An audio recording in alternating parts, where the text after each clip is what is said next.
কোন মালটা দেন না, মুখটা তিতা হয়ে গেছে, খাইতে পারতেছে না, পানি খাইতে গেল তিতা লাগতেছে।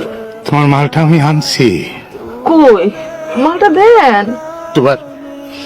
তোমার পোলার বউ মালটা দেয় তাই শিখুলো, তার মায় নাকি কালকে আসবো, তারে খাওয়াইব। শেষমেশ করলাম যে আমার একটা মালটা দাও। তোমার শাশুড়ি ভাত খাইতে পারে না, মালটার রসটা তারে খাওয়াবো। সে আবার উল্টা কইল আমি নাকি বাজারের টাকা চুরি করে আমি মালটা কিনছি, আমার কাম করে খাইতে কইল। লাগবে না, লাগবে না, আমার মালটা লাগবে না, এমনিতে সরে যাবে জ্বর। 10 গ্রামের মানুষ স্যার মাস্টার বেটা সম্মান দেয়, কোনদিন একটা টাকা আপনি এদিক ওদিক করেন নাই। মালটার কারণে আপনাদের সব শাস্তি হয়েছে, আমি মেটে করছি।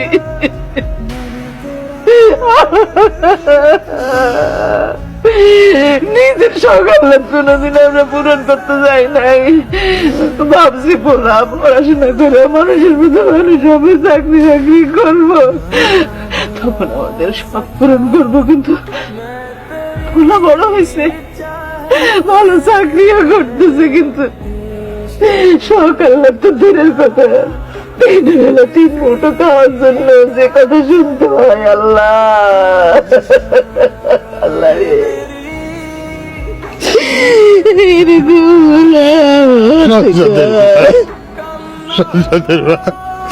তুমি এইভাবে হতাশ করো না, আজারি করো না। আল্লাহ ফুলার উপর অমঙ্গল করতে পারে, সেই জন্য তুমি এরকম করো না।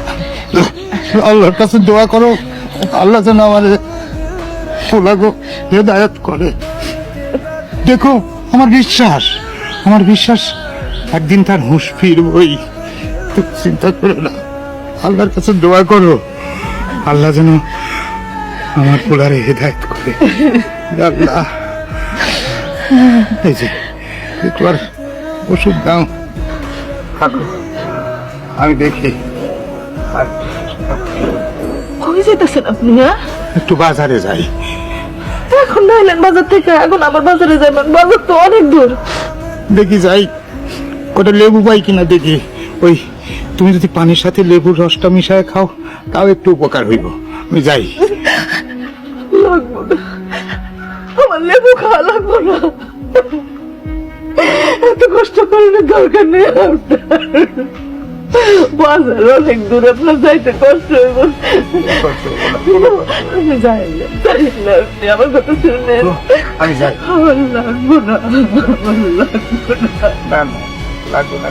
না। আপনার কাছে তো পয়সা নেই, আপনি কিভাবে আনবেন? আল্লাহ একটা ব্যবস্থা করবোই, যাই তো দেখি।